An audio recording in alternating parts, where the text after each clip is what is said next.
Gracias.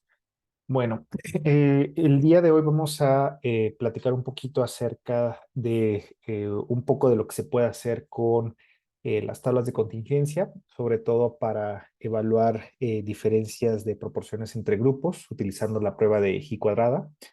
Y pues vamos a dar con esto un repasito muy breve de qué son las pruebas de hipótesis. Asimismo, también vamos a ver un muy breve resumen de las pruebas diagnósticas y obviamente vamos a ver cómo esto se puede aplicar a R. Entonces, pues básicamente la diapositiva del día de hoy se va a dividir en un repaso de pruebas de hipótesis, un poco un ejercicio de qué es la prueba de J cuadrada y igual un breve repaso de qué son las pruebas diagnósticas, sobre todo enfocado a estas cuatro métricas que se utilizan mucho en epidemiología clásica. Y pues vamos a ver un poquito acerca de la prueba de la área bajo la curva. Entonces, de manera muy general, vamos a empezar esta clase con un ejemplo clínico que pues de seguro pues ha sido el motivo de muchos de sus interrogantes estadísticas, pues de la mayoría de las que se dedican a la parte de investigación clínica. Entonces, pensemos este escenario hipotético en el cual un grupo de investigadores evalúan el efecto de un medicamento A sobre las metas de colesterol LDL en pacientes posinfartados comparados con un medicamento B a un año de seguimiento. Entonces, para fines prácticos, nosotros podemos aplicar esta pregunta de investigación a los componentes de un acrónimo PICO, ¿no? Lo que me interesa de este acrónimo para fines pragmáticos es el desenlace que nosotros vamos a evaluar. En este caso, el desenlace que nosotros o este grupo de investigadores les interesa es las metas de colesterol LDL, ¿no? Definido por un colesterol menor a 55 miligramos sobre decilitro. Esto puede variar dependiendo de las guías, pero para fines de este ejemplo, pues vamos a utilizar este desenlace. Ahora, este ejemplo clínico se puede visualizar utilizando este diagrama. Tenemos un grupo de medicamento, al cual le vamos a denominar grupo de medicamento A, el cual lo vamos a comparar con un grupo de medicamento, un grupo de pacientes que se van a someter al grupo de medicamento B. Estos los vamos a seguir durante un año y pues vamos a evaluar cuál es pues la proporción de pacientes que desarrollan nuestro desenlace de interés. Ahora, esta situación clínica básicamente nos puede plantear dos posibles resultados o dos posibles planteamientos de las cuales pues ya se imaginarán cuáles van a ser. Que el medicamento A es igual al medicamento B o que el medicamento A sea diferente, puede ser mayor o menor la proporción de metaterapéutica que el medicamento B. Entonces, estos dos planteamientos, pues al final nosotros le vamos a dar un término que se llaman hipótesis. Estas hipótesis en estadística básicamente son planteamientos que nos demuestran, perdón, que nos ayudan a, dentro de un experimento, en este caso nuestra muestra de estudio, evaluar la relación que hay en el desenlace dentro de una población. Entonces, un planteamiento nos va a ayudar a ver si lo que yo estoy evaluando con mis datos puede ser escogido tanto en términos de los datos, pero sobre todo puede ser contrastado mediante diversos métodos. Estos métodos formalmente los vamos a conocer como pruebas estadísticas. Entonces, lo que nosotros vamos a hacer en la parte pragmática de un estudio es contrastar planteamientos o hipótesis utilizando un método formal, el cual es un método de prueba estadística. Entonces, esto nos ayudará entonces a determinar si los resultados que nosotros obtenemos son resultados que pueden deberse al azar o a la causalidad de manera casual, o si realmente son resultados que, entre comillas, podemos decir que son reales. Entonces, básicamente en estadística hay dos tipos de hipótesis, que seguro si ya tomaron su curso de metodología, recordarán pues, cuáles de estos son las dos hipótesis. Tenemos la hipótesis nula, lo cual pues es lo que nosotros queremos someter a prueba, y tenemos la hipótesis alterna, que es lo que tendría que pasar o lo que nosotros vamos a aceptar en caso de que la hipótesis nula no sea cierta. Entonces, estas dos finalmente los podemos contrastar con los planteamientos que hicimos previamente. Vamos a verlo más adelante. Pero básicamente tenemos estas dos hipótesis de las cuales hay ciertas consideraciones que tenemos que tener en cuenta al momento de hacer nuestra prueba estadística. Lo primero de ello es que no podemos aceptar las dos hipótesis al mismo tiempo, ya sea que nosotros fallemos en rechazar o rechacemos algunas de estas hipótesis. Todo gira en torno de la hipótesis nula. Habitualmente rechazamos la hipótesis de prueba o la hipótesis nula. Nunca afirmamos o nunca decimos que una hipótesis es cierta. Esto no me voy a meter tanto en detalle, pero básicamente todo gira en rechazar o fallar en rechazar la hipótesis nula. Entonces, no existe el término de aceptar la hipótesis nula o aceptar la hipótesis alterna. Es rechazas la hipótesis nula o fallas en rechazar la hipótesis nula, ¿no? Entonces, si fallas en rechazar la hipótesis nula, entonces tu alternativa, que es la hipótesis alterna, pues es la que va a prevalecer. Y si rechazas la hipótesis, perdón, si fallas en rechazar la hipótesis nula, entonces al final te quedas con esa hipótesis. Y si rechazas la hipótesis nula, al final te vas a quedar con tu otra alternativa, que es la hipótesis alterna. Entonces, podemos otra vez retomar nuestra situación clínica, nuestro ejemplo previo, y trasladar este concepto ahora a una hipótesis formal. La hipótesis nula en este caso es que el medicamento A es idéntico en cuanto a metas terapéuticas con respecto al medicamento B. Mientras que la hipótesis alterna nos plantea decir que hay diferencias en la proporción de metas terapéuticas en alguno de los dos grupos. Principalmente, nosotros le vamos a tirar a que las diferencias sean mayores en el grupo del medicamento A. Entonces, aquí podemos hacer este experimento en un cierto grupo de pacientes. Entonces, vamos a pensar que le damos el medicamento A y el medicamento B durante un año a un paciente. Entonces, lo que nosotros hipotetizamos dentro de lo esperado en este experimento es que el grupo del medicamento A tenga mayor proporción de metas terapéuticas, mientras que el grupo del medicamento B, pues probablemente no todos alcancen las metas terapéuticas. Entonces, vamos a pensar que en este ejemplo, el paciente del grupo del medicamento A sí va a obtener la meta terapéutica, mientras que el paciente del medicamento del grupo B no obtuvo las metas terapéuticas. Ahora, esto es lo esperado, ¿no? Desde un punto de vista de hipótesis o de la fisiopatología del medicamento. Pero con un solo paciente es posible asegurar que el medicamento A es mejor. Entonces, a pesar de que pues, un paciente alcanzó la meta terapéutica en el grupo del medicamento A, pues no es suficiente decir con un solo paciente que es mejor este medicamento. Entonces, ¿qué es lo que pasa habitualmente en la parte pragmática? Pues se aumenta el número de pacientes a los cuales uno somete al medicamento de intervención para ver si efectivamente es mayor o menor el desenlace que nosotros estamos buscando esperar. Entonces, vamos a repetir este experimento ahora en 10 pacientes. Y encontramos que en el grupo del medicamento A, 8 pacientes alcanzaron la meta terapéutica. Mientras que en el grupo del medicamento B, únicamente 2 pacientes alcanzaron la meta terapéutica. Entonces, aquí surgen algunas dudas o surgen algunas interrogantes más bien desde el punto de vista conceptual. Aquí 80% de los pacientes en el grupo del medicamento A obtuvieron la meta, mientras que el 20% en el grupo del medicamento B obtuvieron la meta. Entonces aquí nos podemos preguntar por qué existen pacientes en el grupo del medicamento A que no alcanzaron las metas, mientras que por qué existen pacientes en el grupo del medicamento B que sí la alcanzaron.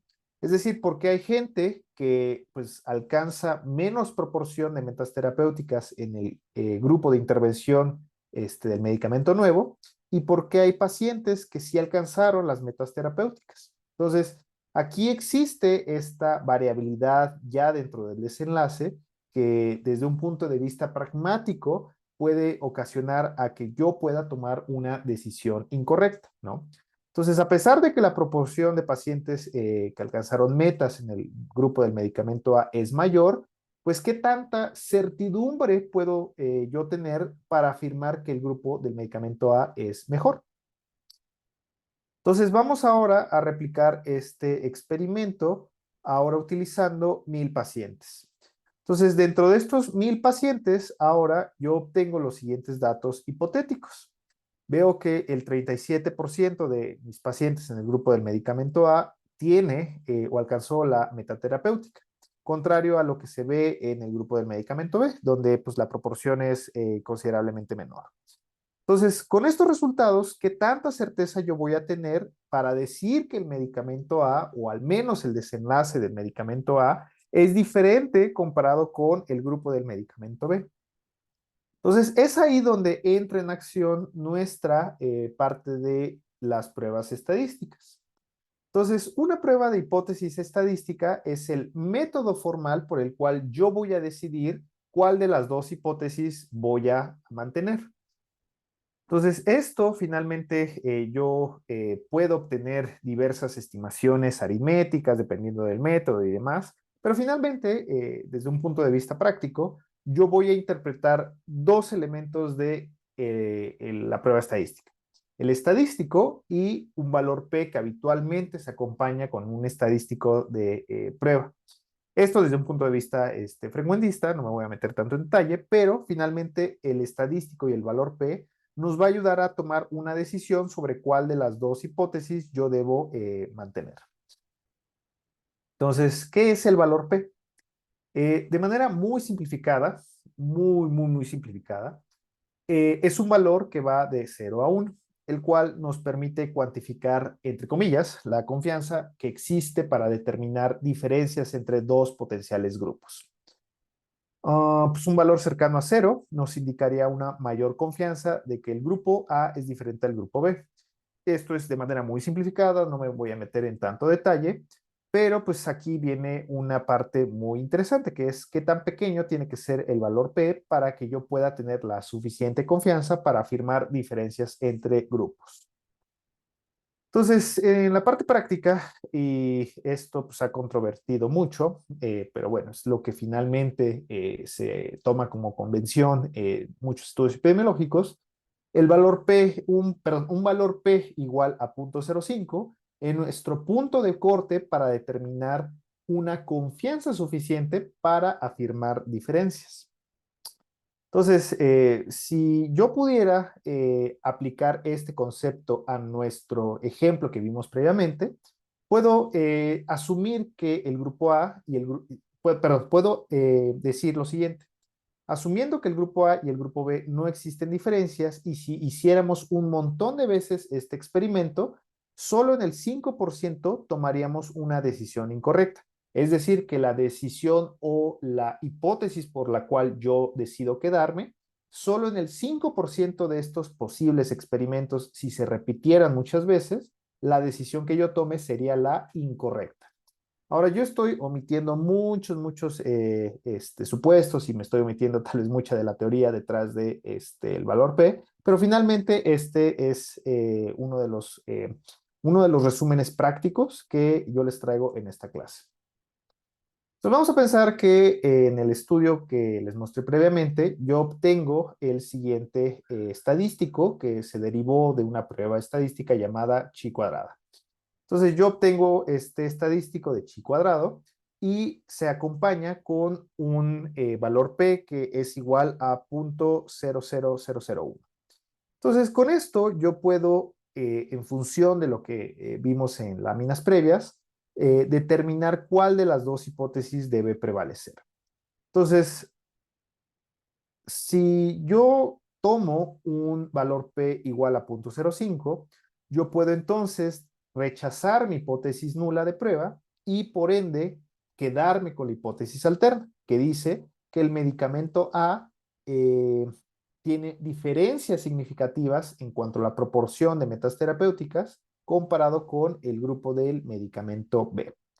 Entonces, esto es un repaso muy simplificado. La definición formal del valor P es que dada la suposición de que la hipótesis nula es verdadera, el valor P se define como la probabilidad de obtener un resultado igual o más extremo que lo que realmente se observó en los datos.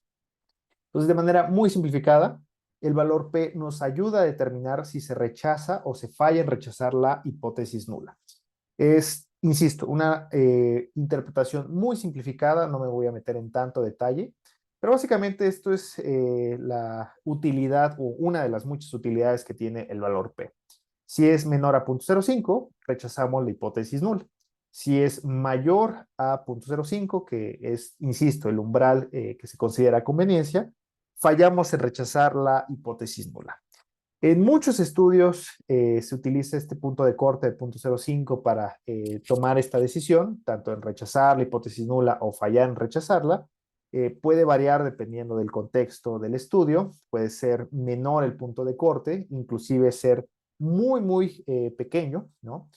Esto va a depender del tipo de estudio, entonces les aconsejo que esto solo lo tomen como una regla de pulgar, más no una regla absoluta. Entonces, la interpretación del resultado que obtuvimos del ejemplo previo es la siguiente. Asumiendo que el grupo A y el grupo B no existen diferencias y si hiciéramos este experimento 100 veces, solamente en el 5% de ellos, es decir, 5 de 100 experimentos, nos vamos a equivocar en decir que el medicamento A es diferente al medicamento B. Entonces, solamente en 5% de estos experimentos que nosotros repitamos, yo voy a tomar una decisión incorrecta. Es decir, yo me voy a equivocar al decir que el medicamento A es diferente al medicamento B. Entonces, ahí, ya. Entonces, de manera muy simplificada, y esto, insisto, es solo un resumen de pruebas de hipótesis, ¿qué es lo que yo requiero para ejecutar una prueba de hipótesis utilizando un método de prueba estadística? Primero, pues establecer una pregunta de investigación bien clara y bien definida, ¿no? Si no existe una buena pregunta, no va a existir pues una buena interpretación de nuestro estadístico de prueba.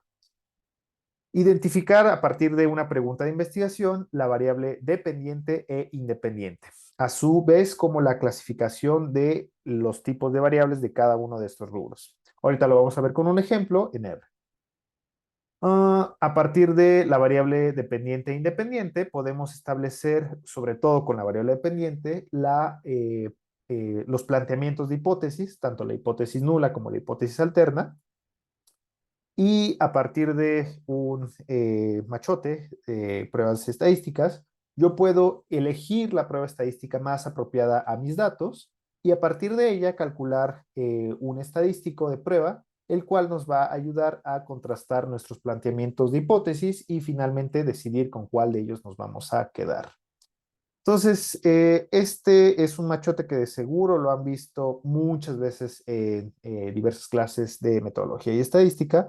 En esta clase también se los traigo a colación.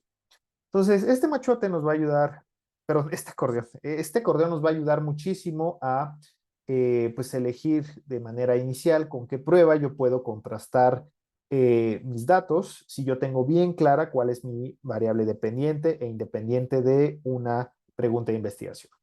Entonces, para fines de esta clase, vamos a enfocarnos únicamente en la prueba G cuadrada.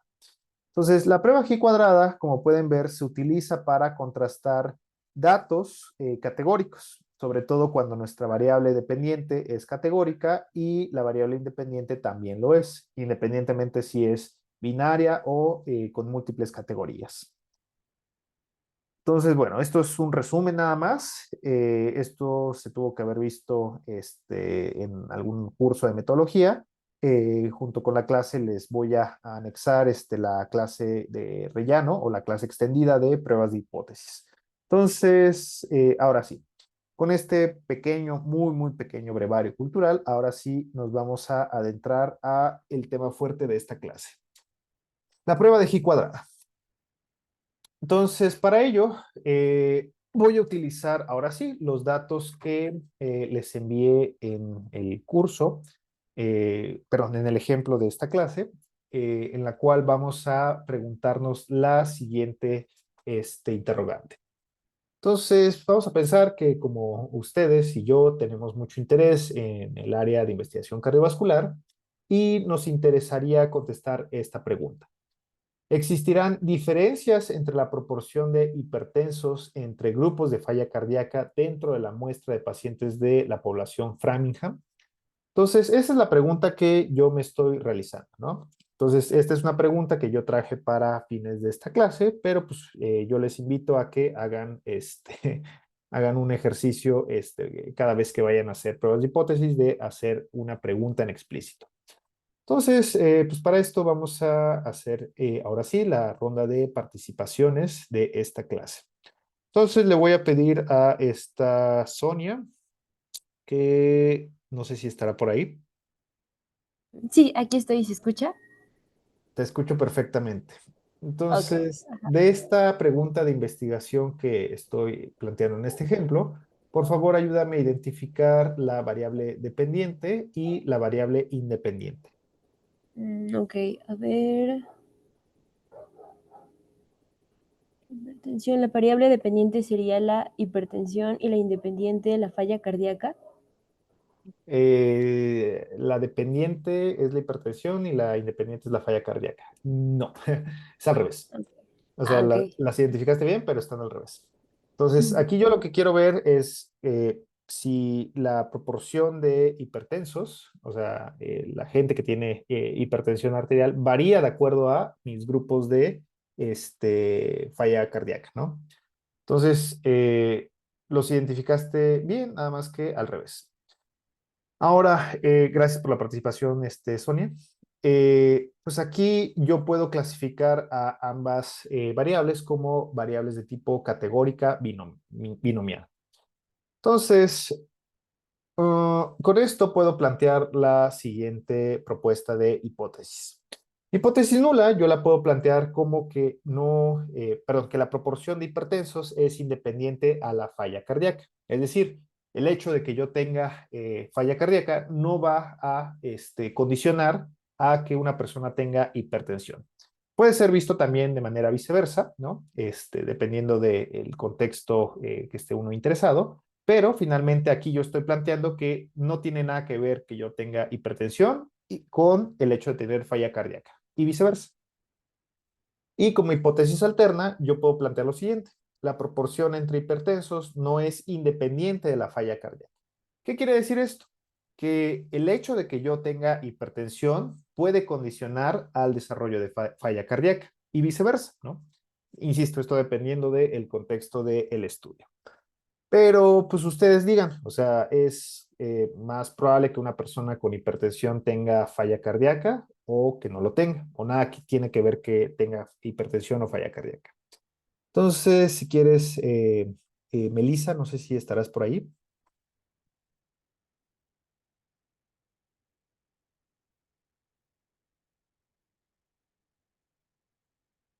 Vamos a encontrar por ahí Edgar. Sí, ¿podría repetir la pregunta, doctor? Claro, Edgar, si tú consideras que es más probable que un hipertenso desarrolle falla cardíaca o si un hipertenso, pues da igual que tenga hipertensión, o sea, al final no va a desarrollar falla cardíaca. Pues yo considero que sí aumenta la probabilidad.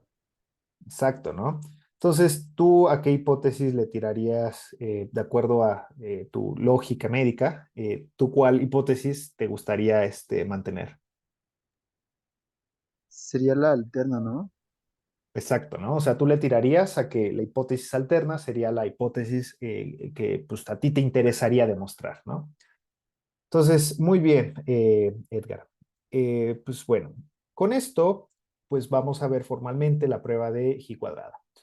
Entonces, la prueba de G cuadrada es una prueba ampliamente utilizada en muchos contextos de investigación, ¿no? Básicamente sirve para comparar proporciones entre dos o más grupos. Entonces, la prueba de G cuadrada eh, utiliza datos categóricos.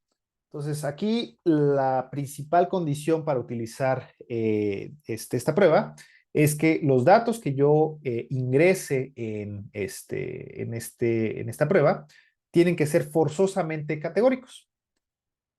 Por ejemplo, que la frecuencia de una tabla de contingencia esté ordenada y representada para que yo pueda ingresar los conteos observados. Ahorita vamos a ver qué quiere decir esto. Y puede ser aplicada a cualquier tipo de combinaciones de tablas de contingencia, 2x2, 2x3, 3x4, etcétera. O sea, finalmente yo puedo aplicar una prueba de G cuadrada para cualquier tipo de tabla de contingencia, obviamente dentro de un margen razonable, ¿no? En investigación habitualmente no rebasan de los tablas de 4x4. Pero finalmente, esto es para comparar frecuencias observadas. Es útil también para cuando las categorías son exclusivas, es decir, cuando no se sobrelapa la posibilidad de combinaciones. Por ejemplo, si una persona está viva o muerta, es decir, que las dos condiciones no sean mutuamente, perdón, que las dos condiciones no se sobrelapen. Entonces, aquí podemos ver cómo es que se calcula la prueba de G cuadrada. Ahorita vamos a desglosar un poquito el cálculo y lo vamos a ver con un ejemplo. Entonces, para esto les voy a pedir que tengan una calculadora a la mano, puede ser la de el celular.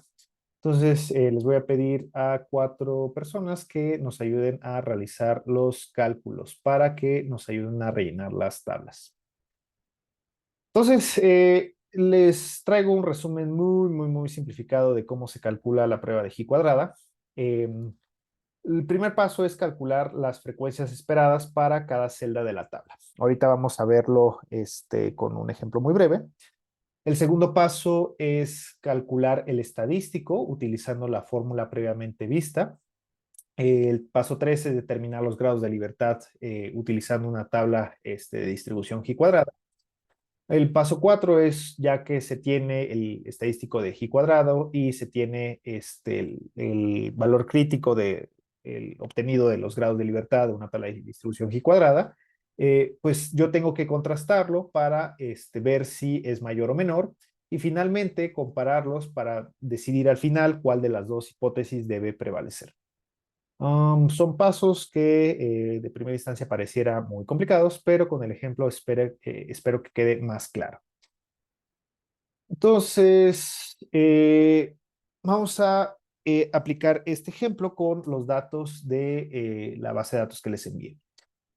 Entonces, si nosotros decidiéramos ordenar en una tabla de contingencia la frecuencia de personas que tienen falla cardíaca y la proporción de personas que no tienen falla cardíaca y los decidimos ordenar en función de si tienen o no tienen hipertensión, de acuerdo a los datos, pues obtendríamos la siguiente tabla, ¿no? Entonces, esta tabla es una tabla ejemplo que pues viene en la base de datos que les mandé. Pero aquí quiero que identifiquen 4 celdas que nos ayudarán a hacer los cálculos más adelante. La celda de datos de la tabla, perdón, la celda de datos A, que representa a la gente con falla cardíaca y con hipertensión arterial.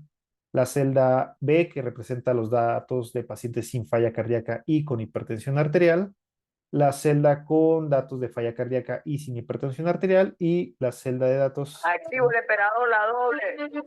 Activo el mapa 8. Activo la casa de Me metieron a la reunión. Entre las mejor en esto soy Leo y en Sucia Baby yeah. Soy un duro rimando. Vamos a perrear y toma duro. Soy Eso fue muy chistoso. Ya lo saqué. Eso fue muy, muy risible, diría yo. Bueno, entonces, ¿en qué nos quedamos? Ah, ya. Bueno, finalmente aquí les dejo las frecuencias de cada una de las celdas de acuerdo al ejemplo de la base de datos de Framingham. Entonces, bueno, con esto yo puedo calcular la frecuencia de valores esperados de acuerdo a mi suma de las marginales, ¿no? Entonces, algo que se me olvidó comentarles de esta tabla es que si yo sumo la gente con hipertensión arterial, pues al final yo voy a tener el total de hipertensos y la gente sin hipertensión, ¿no? Y pues puedo hacer lo mismo con la condición de falla cardíaca incidente y la población sin falla cardíaca, ¿no? Entonces, el primer paso es calcular la frecuencia esperada para cada celda de la tabla. Para esto, yo lo que necesito hacer es multiplicar la suma de las marginales de cada una de las celdas. ¿Qué quiere decir esto? A ver, déjenme ver si aquí puedo, mejor lo hago así, para que pueda aquí, ya, rayar. Entonces, ¿qué quiere decir esto? Entonces, para poder obtener el cálculo de la frecuencia esperada para la celda A, yo lo que necesito hacer es multiplicar tanto la suma de las marginales correspondientes a cada una de las tablas y dividirlo entre el total de la muestra. Entonces, si yo quisiera calcular la frecuencia esperada para la celda A, yo lo que necesitaría hacer es multiplicar 644, que representa el total de la gente con falla cardíaca, por el total de la gente con hipertensión arterial, que corresponde a 1317. Esto yo lo puedo dividir entre el total de la muestra para obtener la frecuencia esperada para esta celda.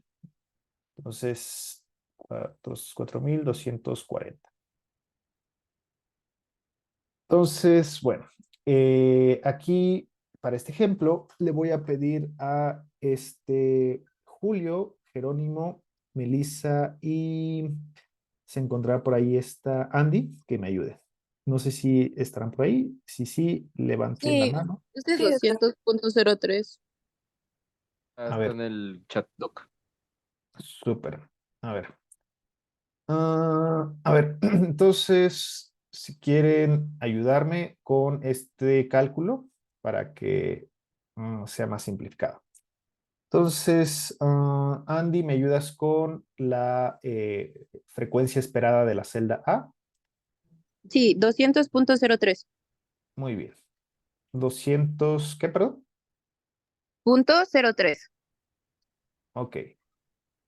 Ah, entonces, Julio, ¿me puedes ayudar con la frecuencia esperada de la celda B? Bueno, en lo que lo calculas, Julio, ¿me ayudas, Edgar, para calcular la frecuencia esperada de la celda C? Mm, Sí, un segundo. y faltó Jerónimo. Jerónimo, ¿me ayudas con la frecuencia esperada de la celda D?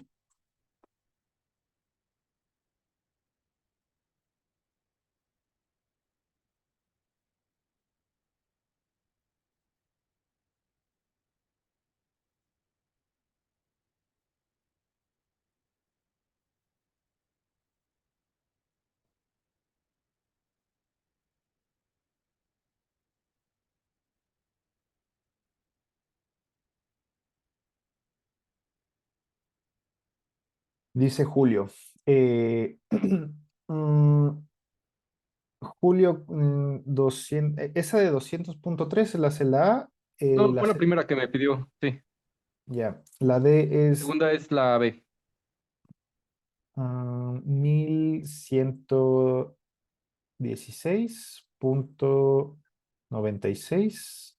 La celda C es 443.96. Y la celda D es 2479.03. Entonces, ¿qué quiere decir estos números? O sea, ¿qué quiere decir la frecuencia esperada? O sea, básicamente es de acuerdo a la distribución de la gente que tiene hipertensión arterial y falla cardíaca, o sea, de acuerdo a la suma total. Si yo hipotéticamente cruzara las celdas, este es el número que de acuerdo a la distribución que yo tengo en cada una de las sumas de las marginales, pues es el número que yo hipotéticamente tendría que esperar en mi muestra si todo, perdón, si no existiera una relación entre la falla cardíaca y la hipertensión arterial. Es decir, es una distribución que está balanceada, o sea, que la frecuencia de estas observaciones es balanceada de acuerdo a la distribución de estas condiciones, ¿no? Entonces, bueno, esta es la frecuencia esperada para la celda A, para la celda B, la celda C y la celda D.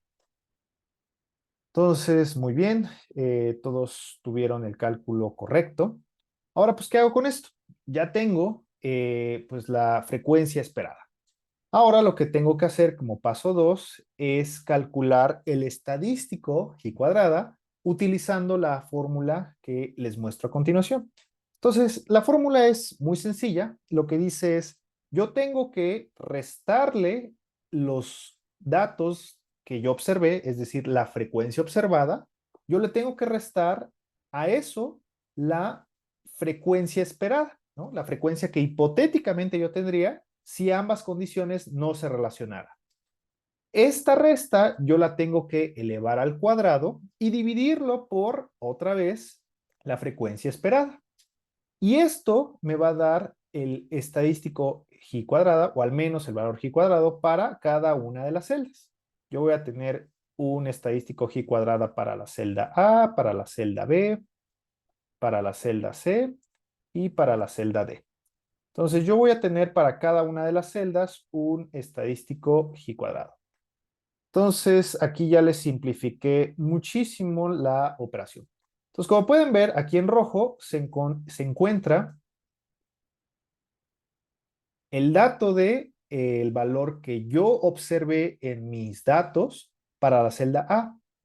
Y en verde se encuentra el valor de la frecuencia esperada de acuerdo a la fórmula que apliqué previamente, suponiendo que no existe una relación entre ambas condiciones.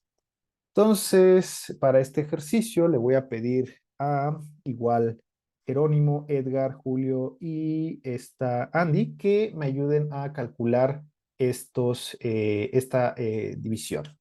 Entonces, Andy, igual ayúdame con la de la celda A. Es 49.69. Muy bien, 49.69, 49.6. Si quieres tú, Julio, ayúdame con la de la celda B. Y Jerónimo con la de la celda C. Y Edgar con la de la celda D.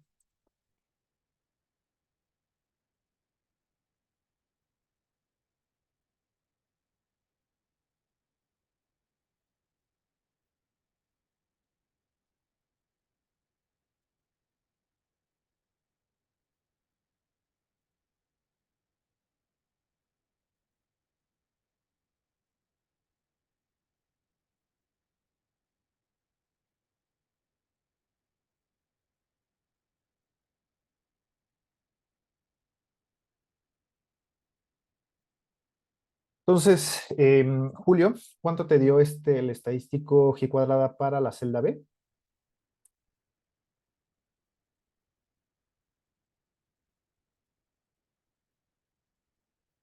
Jerónimo, Edgar, si lo tuvieran también ahí a la mano. Jerónimo puso que 2479 en el chat, la D. No, pero ese es para la frecuencia esperada. Para la C me dio 35.17. Muy bien, 35.17. Para la celda D, 6.29. Da 13.97 la celda B. Y la B es 13.29, ¿verdad? 97. 13.97. Ok. Ahora, ¿qué quiere decir este estadístico G cuadrado? O sea, ¿cómo se puede interpretar cualitativamente este número? ¿Qué tanta distancia o qué tan lejos varió lo observado con respecto a lo esperado? Entonces, si yo tuviera un estadístico G cuadrada en una celda mayor, eso quiere decir que mi frecuencia de mi dato observado se alejó por mucho más de lo esperado. Entonces, si lo interpretamos para, por ejemplo, la celda A, el estadístico fue 49.6. Podemos decir que la distancia o la frecuencia observada, perdón, fue mucho mayor a la esperada. Mientras que para la celda, por ejemplo, la D, que tuvo un estadístico más chiquito, pues la distancia fue mucho menor. Es decir, que lo observado no se alejó tanto de lo esperado. Ahora, pues uno con esto ya se puede dar una idea, ¿no? De, pues, qué tanta fue la diferencia de lo que yo observé en cuanto a mis datos con lo que hipotéticamente yo tendría que esperar si no hubiera una relación entre la falla cardíaca y la hipertensión arterial. Entonces, al final, ¿qué es lo que nos dice el estadístico G cuadrada? Pues que yo tengo que sumar cada uno de estos estadísticos de cada celda. Es decir, sumar el estadístico de la celda A, la B, la C y la D. Entonces, esto, pues muy bien lo tuvieron. Esto, si yo lo sumara, me daría como resultado este estadístico total. Este es el estadístico de G cuadrada para esta tabla de contingencia. Entonces, muy bien, ya calculamos el estadístico G cuadrada. ¿Cuál es el siguiente paso? Determinar los grados de libertad de acuerdo pues, a esta fórmula que nos dice que los grados de libertad van a estar determinados por el número de filas menos 1 por el número de columnas menos 1. En una tabla de 2 por 2, el grado de libertad de una prueba G cuadrada siempre va a ser de 1. Entonces, si nosotros con estos grados de libertad buscamos una tabla de distribución G cuadrada y hacemos el match de acuerdo a la probabilidad o un valor alfa de 0.05, 0.01, 0.001, podemos encontrar diversos estadísticos de G cuadrada que yo puedo utilizar para determinar mi punto crítico. Entonces, vean, si yo decido tener un grado de libertad y yo decido tomar como mi umbral para la significancia estadística un umbral de 0.05, yo tengo que el punto crítico para decidir con cuál de las pruebas quedarme es de 3.841, ¿no? Esto obviamente va a variar dependiendo de, obviamente, la extensión de la tabla y obviamente la región de crítica, ¿no? Si yo hubiese determinado una región de 0.01, el estadístico cambia. Si yo hubiese determinado una región de 0.001, pues también el estadístico va a cambiar. Entonces, ¿qué va a determinar esto? Pues obviamente, qué tanta o cuál va a ser mi umbral para poder determinar con cuál hipótesis quedar. Entonces, considerando una tabla de 2 por 2 y un valor crítico de 0.05, la región crítica cae en este estadístico. Entonces, el paso 5 recae en contrastar mi prueba, pero mi valor de estadístico G cuadrado con el valor crítico que yo obtuve. Entonces, como pueden ver, el estadístico G cuadrada de mi ejemplo fue por mucho mayor a la región crítica de rechazo, ¿no? Entonces, ¿qué es lo que nos dice la teoría? Que si el estadístico de prueba es mayor a mi zona de rechazo, por ende, yo puedo determinar un rechazo de la hipótesis nula. Si hubiese sido al revés, pues yo tendría que fallar en rechazar. Pero con esto podemos nosotros decir que se rechaza la hipótesis nula y por ende la hipótesis alterna es la que debe prevalecer. Entonces, podemos concluir que a un nivel de un 95% de confianza, si existe evidencia suficiente en nuestra muestra para rechazar la hipótesis nula de independencia entre la proporción de hipertensión y falla cardíaca. ¿Qué quiere decir esto? Que hay una relación entre presentar hipertensión y falla cardíaca, o de manera inversa. Hay una relación entre la presencia de falla cardíaca con la presencia de hipertensión. Entonces, muy bien, nuestra hipótesis, tanto alterna como fisiopatológica, se está cumpliendo utilizando esta información. Entonces, vámonos a el ejercicio de R para que vean cómo es que se ajusta una prueba de G cuadrada utilizando la paquetería de R-Statics. Entonces, procedo a compartir mi pantalla.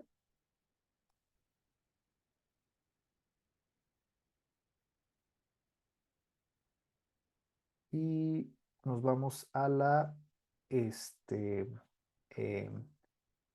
nos vamos al R. Entonces, bueno, déjenme hacerlo un poco más grande. Entonces, para este ejemplo vamos a utilizar varios paquetitos. El que nos va a interesar para este ejemplo es el paquetito de R-Statics.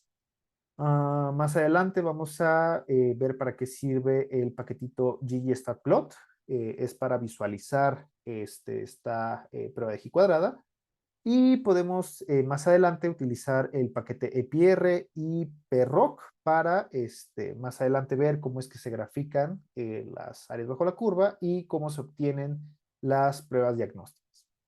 Entonces, para este ejemplo, yo voy a utilizar la base de datos de Framingham, que ya les... Uy, qué tonto, no cargué mis datos, perdón, mis paquetes, que ya les compartí en el grupo de WhatsApp.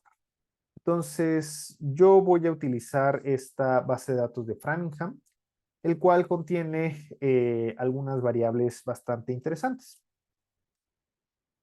De manera muy resumida, esta base de datos tiene el sexo de los participantes, la edad, las categorías de educación, si actualmente está fumando o no, si fuma, cuántos cigarrillos por día está fumando, el número de antihipertensivos, si tiene antecedente de EBC, de hipertensión, de diabetes, cuáles fueron sus niveles de colesterol, cuáles fueron sus niveles de presión sistólica, diastólica, el índice de masa corporal, la frecuencia cardíaca, los niveles de glucosa y el desenlace propio de esta muestra, que es la incidencia de falla cardíaca a 10 años.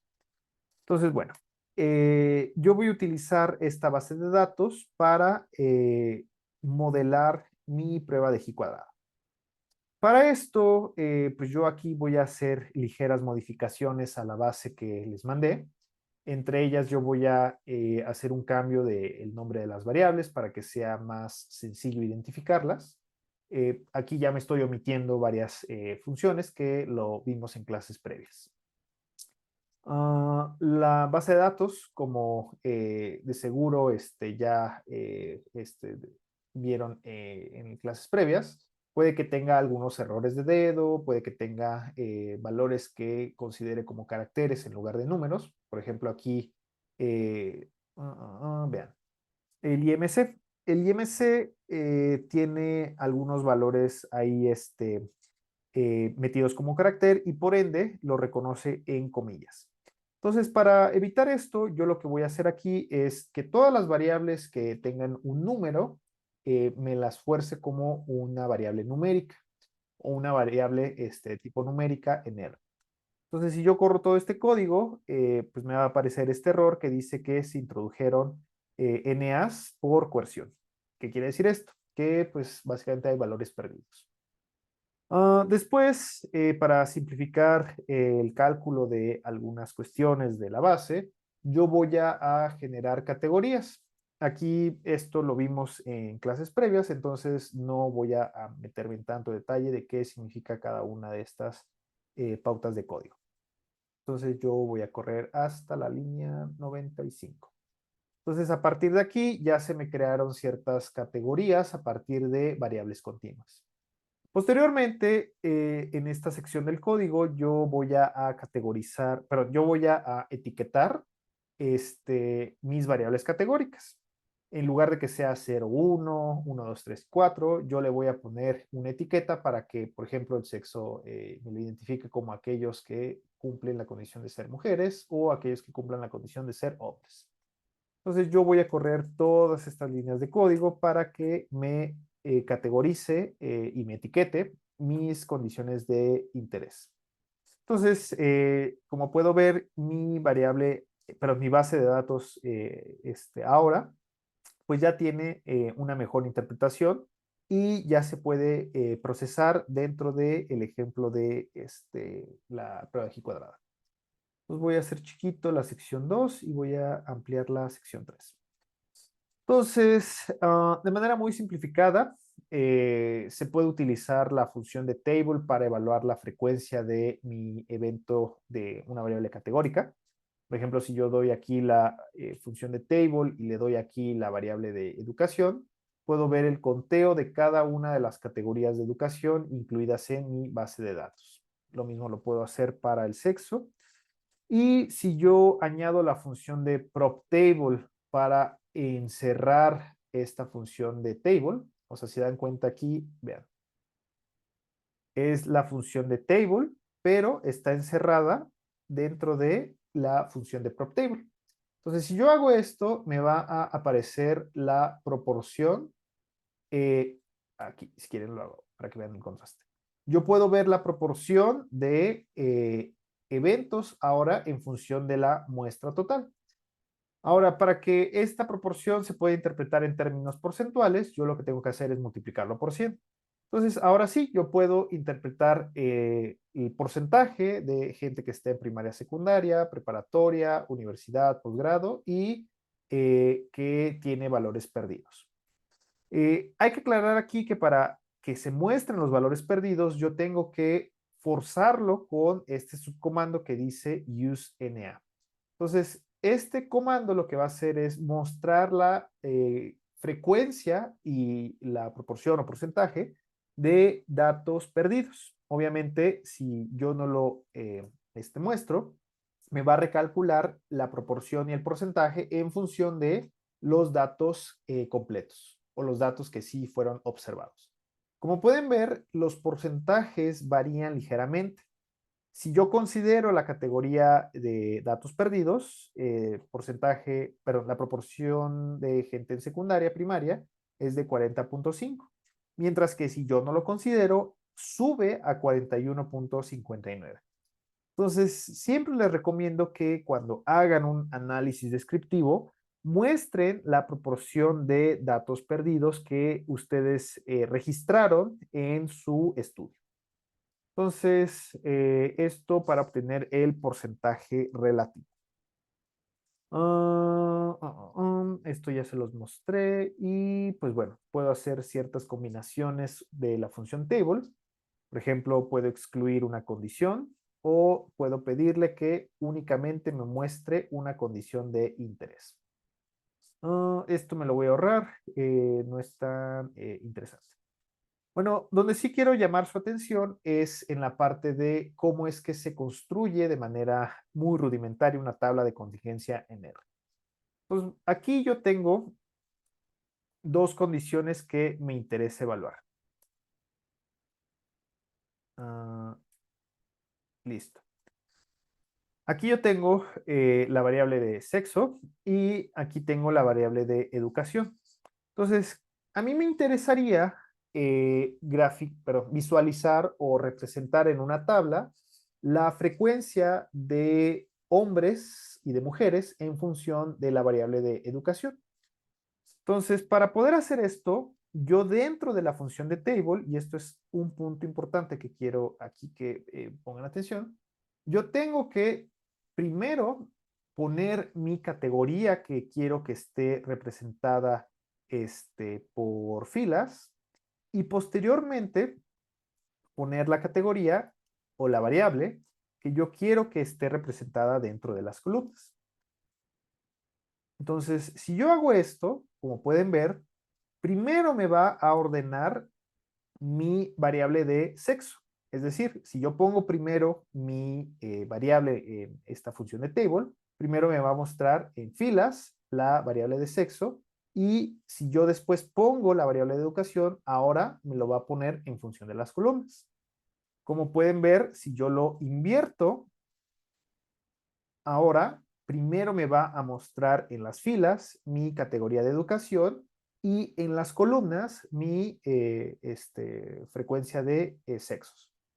Entonces, si se dan cuenta, es la misma tabla, o sea, la misma frecuencia está en ambos ejemplos, ¿no? Aquí literal es la misma frecuencia, solamente cambia la forma en la cual está mostrada en mi tabla de contingencia.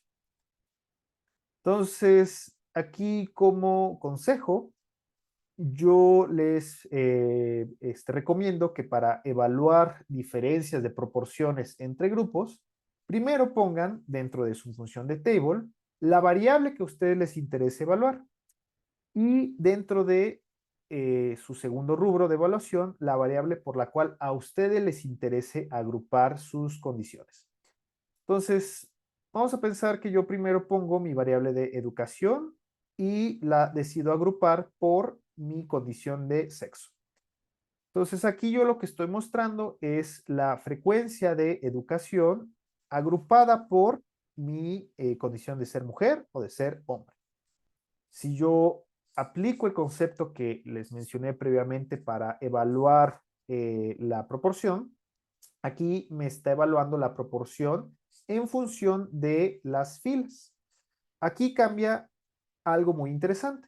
Si se dan cuenta, aquí yo estoy metiendo mi función de table, obviamente de las categorías de educación agrupados por sexo, y yo lo estoy agrupando o metiendo, perdón, dentro de mi función de prop table. Si yo quiero que mi proporción gire en torno a mis filas, yo lo tengo que especificar con este subcomando. Es decir, que mi proporción gire en función de mis filas. Si se dan cuenta, aquí, la suma de estas dos condiciones va a dar el 100%. Aquí igual da el 100%, da el 100% y el 100%. Pero si yo quisiera agruparla en función de mis columnas, yo lo que necesito hacer es cambiar la sintaxis. Ahora, en lugar de que sea coma 1, yo tengo que especificarle que sea un coma 2. Esto para que me agrupe ahora en función de mis columnas. Entonces, aquí pueden ver que el 54% de la gente que estaba en primaria secundaria pertenecía al sexo femenino, mientras que el 45% de la gente en primaria secundaria pertenecía al sexo masculino. Y aquí yo puedo interpretarla al revés. El 39%, bueno, 39.8% de mis mujeres tenían educación primaria secundaria, mientras que el 43.97% de los hombres tenía educación primaria y secundaria. Entonces, si yo lo ordeno mis proporciones en función de columnas, como ese es el caso, yo aquí puedo hacer una comparación de proporciones de manera de cada categoría de la variable. Entonces, aquí yo puedo ver que la proporción de educación primaria secundaria es mayor en mis hombres comparada con mis mujeres. Y así yo puedo interpretarla para cada una de las categorías. Por ejemplo, en el caso de la base de datos de Framingham, la proporción de gente con posgrado en el grupo de los hombres fue mayor que la proporción de posgrado en el grupo de las mujeres. En otras palabras, el grupo de los hombres tenía mayor educación posgrado que el grupo de las mujeres. Bueno, esto va a depender de si yo lo ordeno en función de filas o columnas. Entonces, la interpretación es completamente diferente. Yo puedo hacer una estratificación por una tercera variable. No lo voy a ver en este ejemplo porque aquí lo que me interesa es ya después, con un ejemplo, verlo con una prueba de G cuadrado. Entonces, ahora sí. Entonces, ¿por qué les muestro este ejemplo? Pues vamos a pensar que así como ustedes ven esta tabla, o al menos estas proporciones, ustedes piensan, bueno, pues qué tal si la proporción o la frecuencia de educación posgrado realmente es mayor o es estadísticamente mayor o es significativamente mayor en el grupo de los hombres comparado en el grupo de las mujeres. Entonces, pues yo así puedo hacer combinaciones de tablas de contingencia con lo que yo quiera. Aquí para este ejemplo,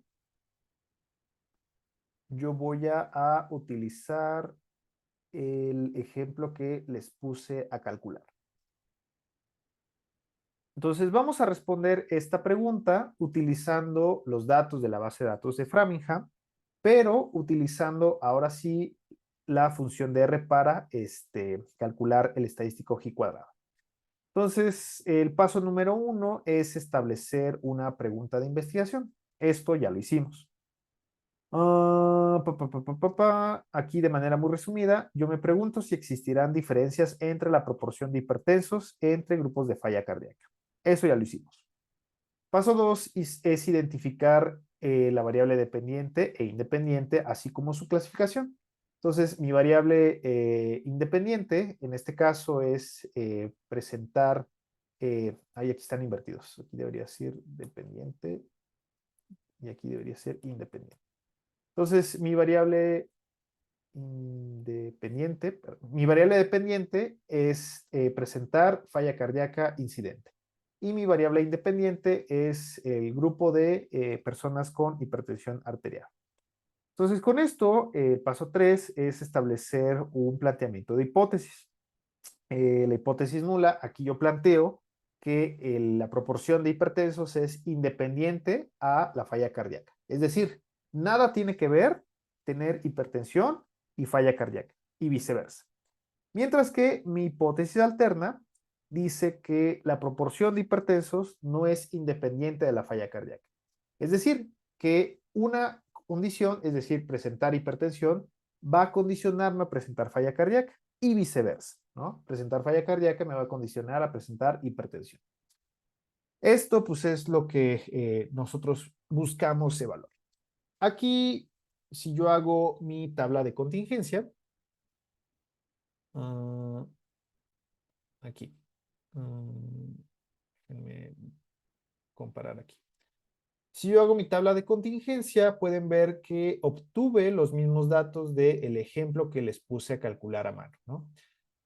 Tenemos 354 pacientes con falla cardíaca incidente y que tienen hipertensión arterial, 1159 que no tienen falla cardíaca y tienen hipertensión, 290 que tienen falla cardíaca incidente y no tienen hipertensión arterial y 2437 que no tienen falla cardíaca y no tienen hipertensión arterial.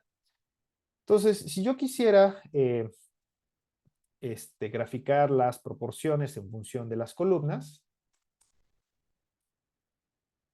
para ver la proporción de cada condición, en este caso hipertensión por grupo de falla cardíaca, podemos ver que existe una mayor proporción de gente que no tiene hipertensión arterial en el grupo sin falla cardíaca, algo esperable. Mientras que existe una mayor proporción de gente que tiene hipertensión arterial en el grupo que tiene falla cardíaca incidente. Igual, eso es completamente esperable. Con la función de plot, utilizando esta sintaxis de table, puedo obtener el siguiente gráfico. A ver si se visualiza bien. ¿Qué nos representa este gráfico? Este gráfico es un diagrama de barras en el cual se muestra la proporción de mis condiciones de interés. En este caso, dentro del grupo de hipertensión, en un cuadro más oscuro, está la proporción de gente con falla cardíaca incidente. Y dentro del grupo que no tiene hipertensión, yo puedo ver la proporción que tiene que sí tiene falla cardíaca incidente. Entonces, como pueden ver de manera visual, la proporción de gente que tiene falla cardíaca incidente es mayor en el grupo de hipertensos. Si yo lo visualizo a la inversa,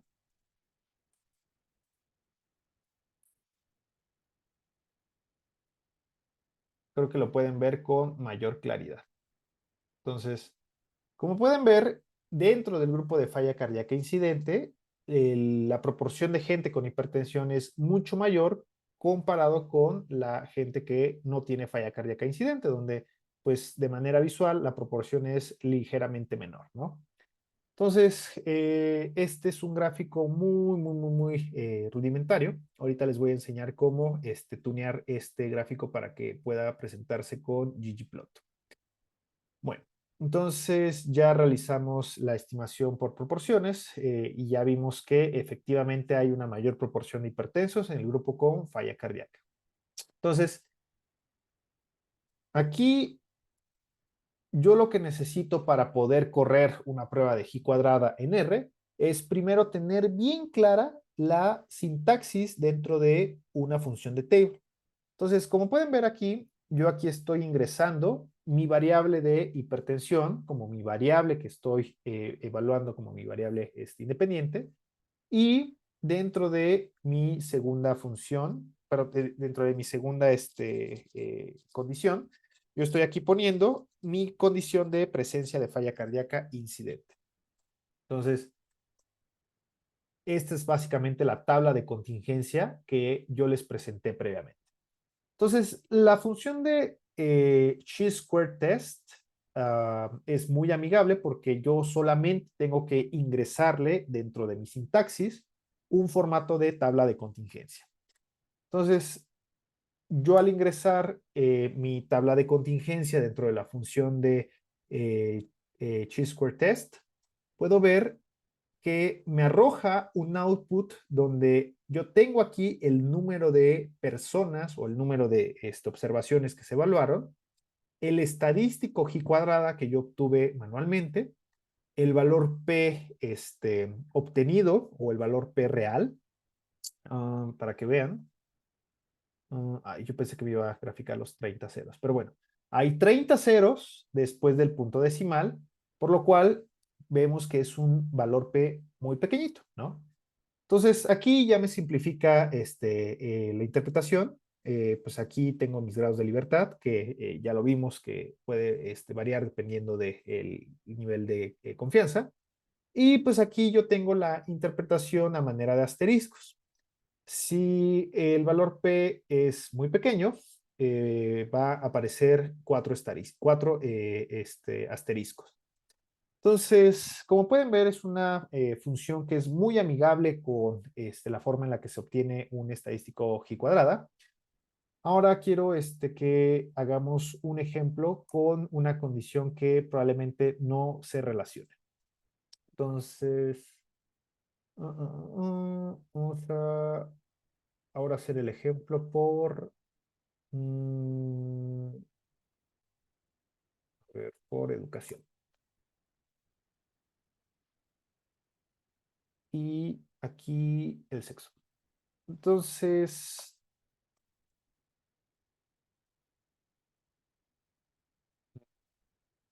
perdón, le invertí.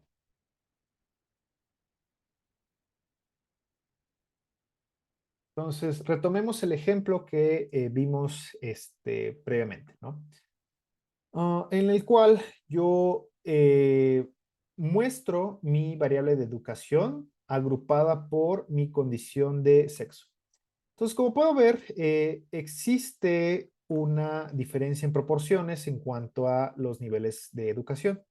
Vemos que pues, los hombres tienden a tener mayores educaciones de posgrado, mientras que las mujeres tienden a tener mayores educaciones de tipo preparatorio, ¿no? Entonces, yo como pregunta de interés, yo puedo ver si hay una diferencia en la frecuencia de educación entre sexos, ¿no? Para eso yo puedo apoyarme de una prueba de G cuadrada.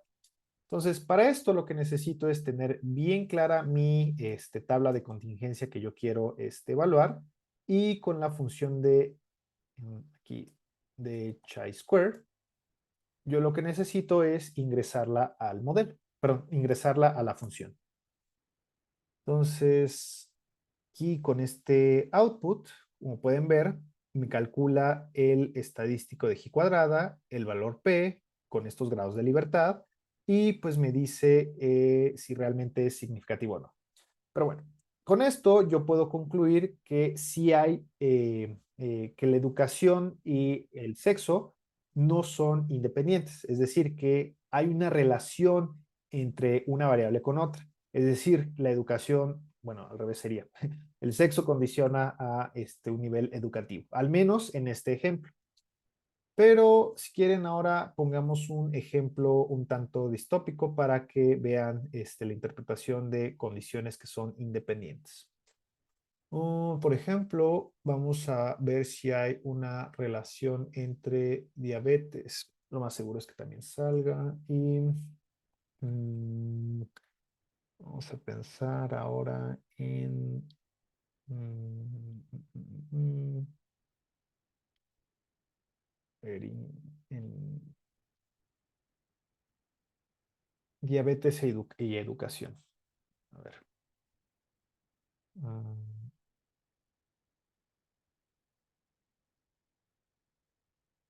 Entonces vamos a hacer un ejemplo con diabetes y educación. Pero bueno, es que también ahí va a salir porque tiene lógica que niveles educativos se asocien con la incidencia de diabetes. Pero bueno, vamos a intentarlo. Entonces, yo tengo la hipótesis de ver si el nivel de educación condiciona a la presencia de diabetes, ¿no? Dudo que sea al revés, entonces voy a ver si efectivamente la educación condiciona a la presencia de tener diabetes. Entonces, como puedo ver aquí, obtuvo un valor P con 3 grados de libertad y pues de acuerdo a un nivel de significancia de 0.05, yo puedo decir que estas condiciones no son independientes. ¿Qué quiere decir esto? Que el hecho de tener, eh, el hecho de tener diversos grados de educación condiciona la presencia de diabetes, ¿no? Que sería como la interpretación más lógica. Bueno, entonces es una función muy amigable, solo se necesita poner la tabla de contingencia. Bueno, entonces con esto podemos pasar a unas consideraciones de la prueba de G cuadrada. La principal consideración de la prueba de G cuadrada es, dentro de las muchas, es que es pésima para estimar frecuencias menores a conteos de 5. Entonces, cuando tengan conteos menores a 5, ¿qué quiere decir esto? Vamos a pensar aquí en la tabla de contingencia previa. Vamos a pensar que aquí, por razones, digo, aquí es poco frecuente cuando son números grandes, pero vamos a pensar que yo tuve una frecuencia de 4, de 3 o de 2, menos de 5, ¿no? Cuando yo tengo una frecuencia o cuando tengan frecuencias chiquitas en sus tablas de contingencia, el estadístico G cuadrada es muy malo para hacer una estimación adecuada. Entonces, esto habitualmente pasa cuando la muestra es pequeña o cuando tienen números pequeños de tamaños de muestra. Entonces, ¿qué se hace en estos casos? Para poder ajustar una estimación de G cuadrada, cuando los conteos son menores a 5, se decide utilizar ya sea la corrección de Fish, la corrección de Yates, perdón, o la prueba de Fisher. La prueba de Fisher es una variante de la prueba de G cuadrada que se utiliza cuando los valores observados dentro de la tabla de contingencia son muy pequeños, dado por un conteo menor a 5 o de 6. Entonces, cuando tengan conteos por debajo de 6 en alguna de sus categorías de sus tablas de contingencia, por favor utilicen una corrección de Yates. Entonces, en R es muy sencillo. El paquetito de rstatics también tiene una función para obtener el estadístico de Fisher. Entonces, básicamente nos va a arrojar el mismo resultado que se obtuvo en la prueba de G cuadrada, pero esto considerando conteos menores a 5. Bueno, nada más para acabar, en el paquetito de R, perdón, en el paquetito de ggstatplot, hay una función que permite realizar esta misma gráfica de barras, pero con todos los estadísticos que se pueden obtener de la tabla de contingencia. Entonces, si yo corro esta función de ggbarstats, me va a graficar una gráfica de barras con las proporciones de mi condición que a mí me interesa evaluar. Entonces aquí yo tengo el grupo de hipertensos y dentro de esta gráfica de barras tengo la proporción de gente que tiene falla cardíaca incidente y que no tiene falla cardíaca incidente. Y aquí dentro de los muchos estadísticos que me arroja está el estadístico de G cuadrada junto con el valor P. También nos grafica el estadístico B de Kramer, que es para evaluar el tamaño del efecto, el número de observaciones en las cuales se ejecutó esta gráfica y algunas estadísticas bayesianas que la verdad digo no tiene mucho sentido interpretar en la mayoría de los análisis frecuentistas. Entonces, esta gráfica es muy bonita para presentar en una diapositiva y también hace una diferencia entre proporciones de acuerdo a la misma categoría, ¿no? Entonces, si lo quieren también graficar con un gráfico de pasteles, la función de ggpystat también hace el trabajo. Me arroja la misma información que la función previa, pero ahora utilizando una gráfica de pasteles. La realidad es que el gráfico de pasteles es muy malo cuando se tienen más de 3 categorías, por lo cual yo no les recomiendo que lo utilicen del todo. Pero bueno, hay mucha gente de la vieja escuela que les sigue gustando graficar con gráficas de pasteles. Bueno, entonces, ahora sí. Ya casi para acabar, vamos a pasar a nuestro módulo de pruebas diagnósticas. No sé si existe alguna duda con respecto a la prueba de G cuadrada.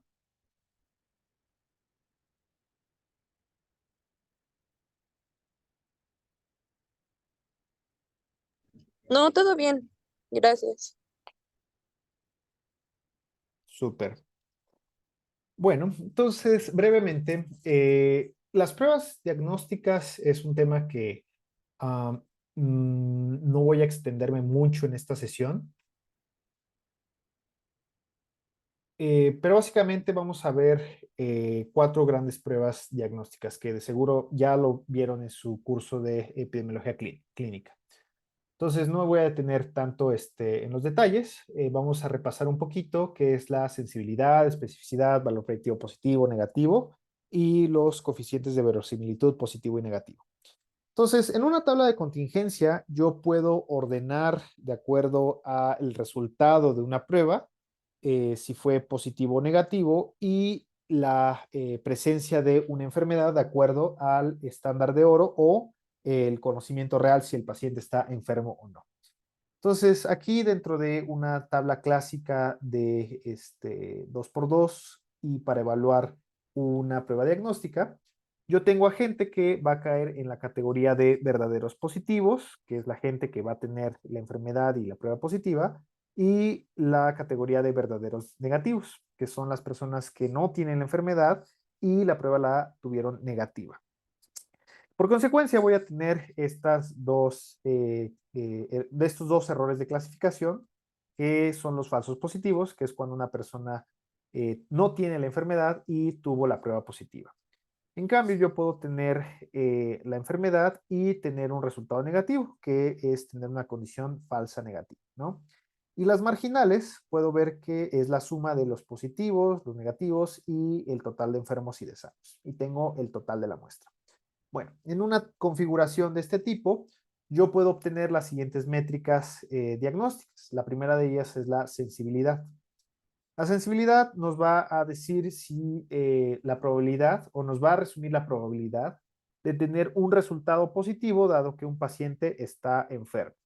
Entonces, esta nace del cálculo de los verdaderos positivos entre el total de enfermos.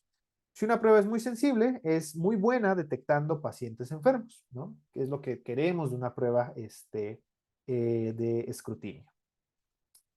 En cambio, la especificidad se define como la probabilidad de tener un resultado negativo en los pacientes sanos. Se obtiene haciendo la división de las frecuencias de la celda D entre la suma de la celda B más D, que serían el total de los sanos. Entonces, si una prueba tiene una buena especificidad, esta no confunde otras condiciones con las enfermedades que se están buscando. Entonces, lo que buscamos de una prueba confirmatoria es que sea altamente específica.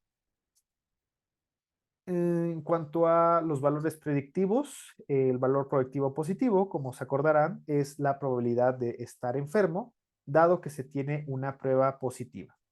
Es una buena forma o es una buena métrica que me ayuda a confirmar que los síntomas de una persona realmente se deban a la enfermedad en cuestión o a la enfermedad que a mí me interesa evaluar y no a otra cosa. Entonces, si una si una prueba tiene un buen valor predictivo positivo, yo puedo decir con mucha certeza que la persona realmente va a tener la enfermedad en cuestión si presenta la sintomatología que me interesa detectar con la prueba. Mientras que el valor predictivo negativo, pues nos da la probabilidad de que un paciente esté sano, dado que la prueba salga negativa. Es una buena métrica para confirmar que los síntomas, aquí está mal la leyenda, perdón. Básicamente una buena forma para descartar la enfermedad, dado que el paciente tenga una prueba con resultado negativo. Entonces, por último, tenemos los coeficientes de verosimilitud, tanto positivo y negativo. La definición formal, digo, es muy larga. Ahorita no me voy a detener tanto en detalle, pero finalmente nos ayuda a identificar cuántas veces es más probable que la prueba detecte a un enfermo por cada persona que va a resultar con un falso positivo. Entonces, tengo el contrario, que es el cociente de verosimilitud negativo, que nos indica cuántas veces más falsos negativos voy a tener por verdaderos negativos. Entonces, es muy buena, pero una prueba que tenga un LR muy pequeño nos va a decir con una menor probabilidad que el paciente con la enfermedad obtenga un resultado negativo en comparación con los pacientes sin la enfermedad. Entonces, recordarán que los LRs positivos o negativos pues tienen una interpretación también clínica. Básicamente, mientras mayor sea el cociente de verosimilitud positivo, va a ser mejor, mientras que el cociente de verosimilitud, mientras más pequeñito, va a ser mucho mejor. Entonces, un cociente de verosimilitud que se acerca al 1, tanto positivo o negativo, esto nos va a indicar que la prueba va a ser poco útil para detectar la enfermedad en cuestión. Entonces vamos a tomar como ejemplo este artículo en el cual se evaluó el rendimiento diagnóstico de una prueba rápida para detectar COVID comparada con el estándar de oro que sigue siendo el PCR en tiempo real. Entonces aquí les muestro la figura con los resultados de este estudio, para lo cual se obtuvieron los siguientes resultados. Esto yo lo voy a trasladar en una tabla de contingencia de mayor resolución para que vean cuáles fueron los resultados de este estudio. Entonces, por cuestiones de tiempo, ya no me va a dar chance de preguntarles el cálculo de cada una de estas métricas, pero si siguen las fórmulas que les muestro a continuación, van a obtener resultados muy similares a los obtenidos en la diapositiva, ¿no?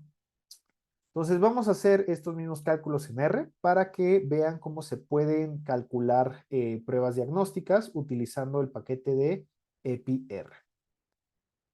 Entonces, bueno, para esto nos vamos a dirigir a la sección 5, en la cual nosotros vamos a trasladar la tabla categórica que obtuvimos. A ver, aquí se las pongo. Aquí está. Entonces, los mismos datos que yo extraje del artículo, ahora los vamos a trasladar a una matriz en R. Entonces yo voy a cambiarle el nombre a tanto las filas como las columnas para que ahora se asemeje esta tabla de contingencia a el ejemplo que les traje en el artículo, ¿no? Entonces, como pueden ver, vamos a tener 1,540 pacientes que tuvieron COVID y que salieron positivos, que son los verdaderos positivos. 42 pacientes que no tuvieron COVID y que tuvieron la prueba positiva, que son los falsos positivos. 3 pacientes que tuvieron COVID y que la prueba clasificó como negativa, que son los falsos negativos. Y finalmente 35 pacientes que no tuvieron COVID y la prueba salió negativa, que son los verdaderos negativos. Entonces, yo tengo esta tabla de contingencia que yo voy a ingresar en la función de epi.test para que me arroje vean, aquí yo lo voy a ingresar en la función de epitest del paquete epir para que me arroje las siguientes métricas diagnósticas. Pues lo primero que tenemos que interpretar de esta función es que la tabla de contingencia que yo creé o que yo quiero evaluar dentro de mis datos realmente se haya clasificado de acuerdo a las condiciones que me pide la prueba estadística, porque si no, todas las demás pruebas diagnósticas van a salir completamente invertidas. Entonces, esta tabla de contingencia no es necesariamente la tabla de contingencia que yo obtuve, perdón, que yo traje a mis datos. Es cómo la función ordenó a mi tabla que yo le di. Entonces, lo ideal es que el arreglo matricial que yo decida evaluar sea idéntico a la configuración de esta tabla de contingencia. De hecho, si ustedes se meten a la función de ayuda de esta tabla de contingencia, aquí dentro del paquetito, les va a pedir que ustedes ingresen los datos utilizando este arreglo matricial. Porque si los ingresan al revés, es decir, si ponen aquí la columna de enfermedad positiva y aquí la enfermedad negativa, les va a invertir por completo todas las métricas diagnósticas. Entonces, es importante que su arreglo matricial que les pide la función lo acomoden con los datos que ustedes quieran evaluar. Entonces, como pueden ver, me arrojó dentro de esta tabla de contingencia, me arrojó los mismos valores de sensibilidad, de especificidad, valor predictivo positivo, negativo y LR positivo y negativo que yo hubiese obtenido si hubiese hecho los cálculos a mano. Entonces aquí me arroja la prevalencia observada, la sensibilidad de la prueba, la especificidad, el valor predictivo positivo, el valor predictivo negativo, el LR positivo, el LR negativo y algunas otras métricas que ya no nos dio tiempo de evaluar.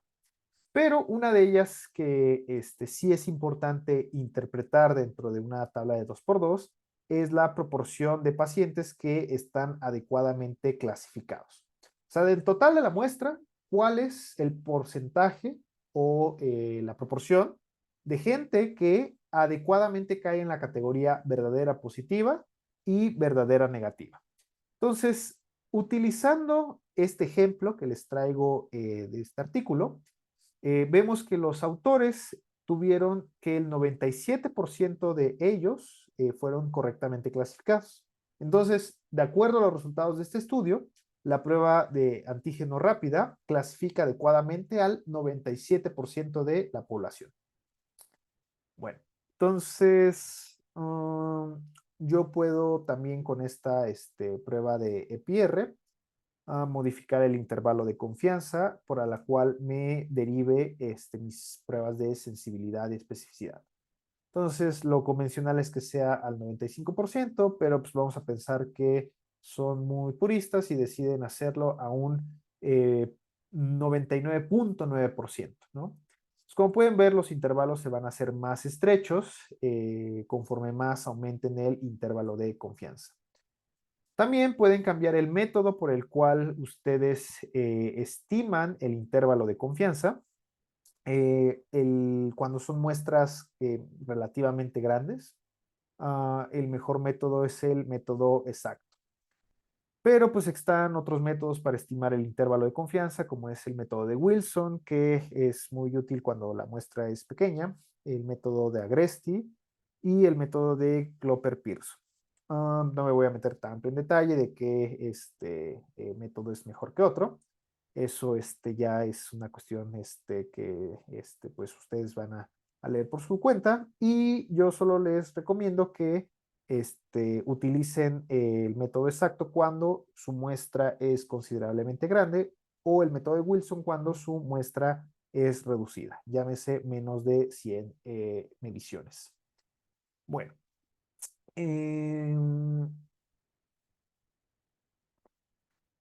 entonces con estos datos yo puedo interpretar lo siguiente, que dada la sensibilidad muy alta, prácticamente todos los verdaderos positivos son identificados.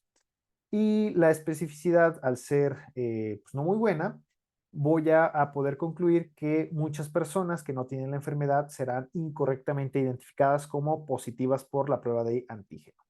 Entonces, esto para una prueba de escrutinio, como es la prueba de antígeno rápido, es bueno. O sea, yo lo que necesito es agarrar la mayor cantidad de personas que potencialmente puedan estar enfermas, y ya para poder confirmar el diagnóstico, pues entonces yo procedo a hacer una prueba más específica, como la es la PCR en tiempo real.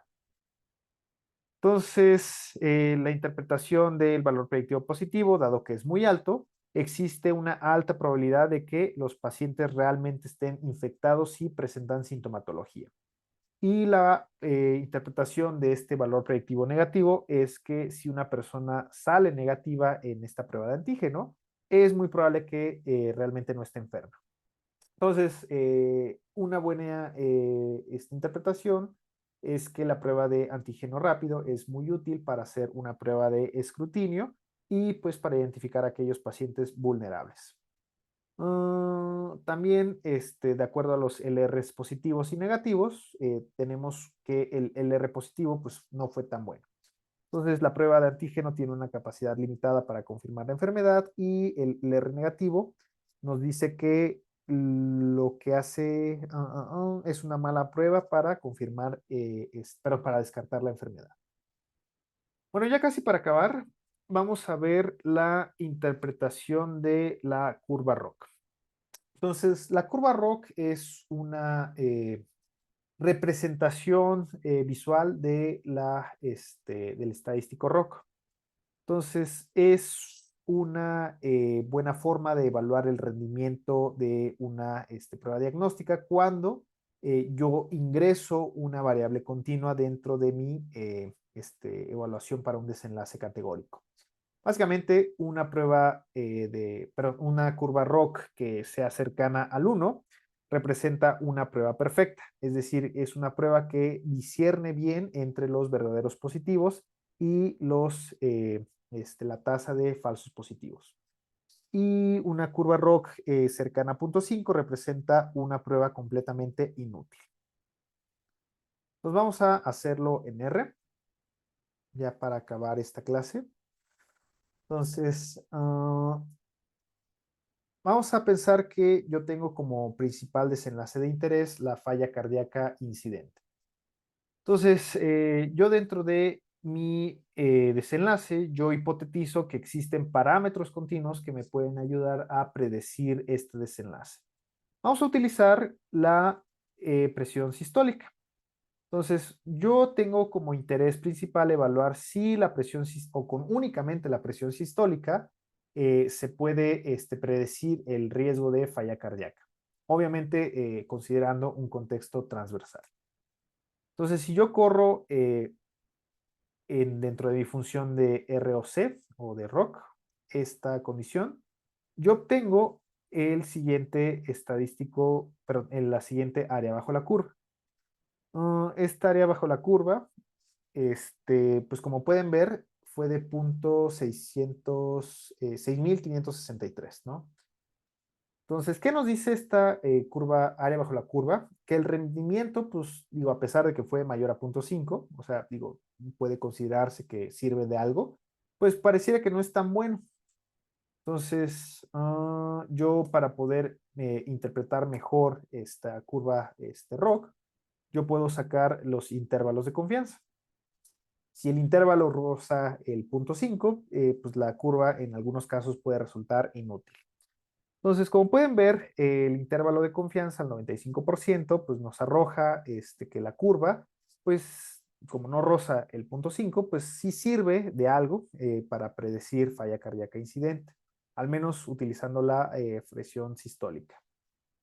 Yo puedo también utilizar una curva ROC con remuestreo por bootstrap para poder suavizar el número de, o para suavizar, perdón, los intervalos de confianza.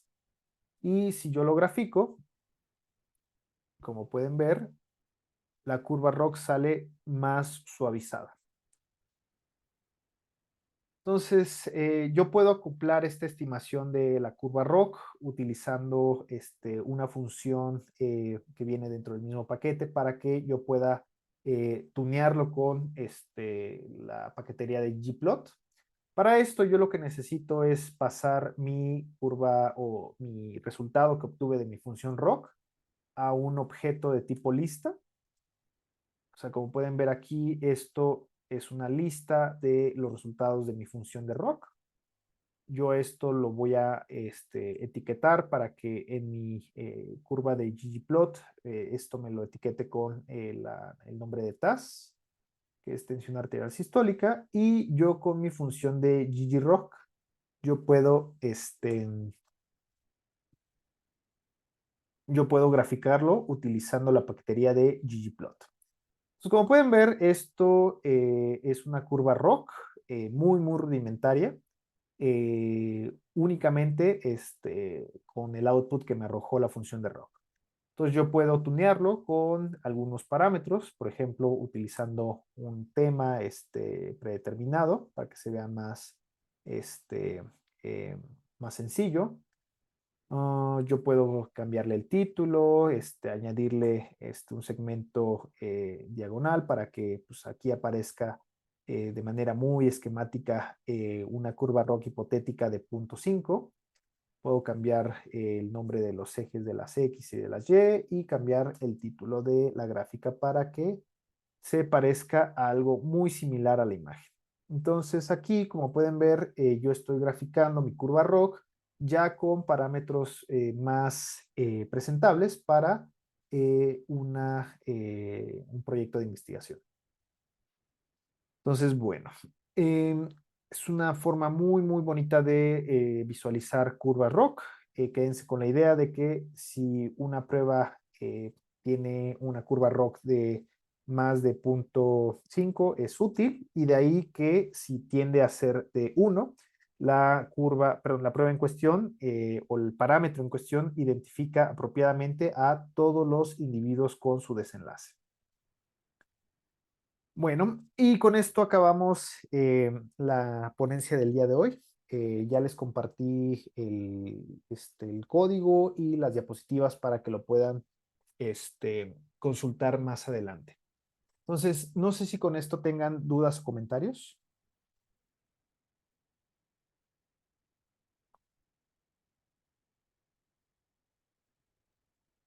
No, Doc, creo que bastante bien.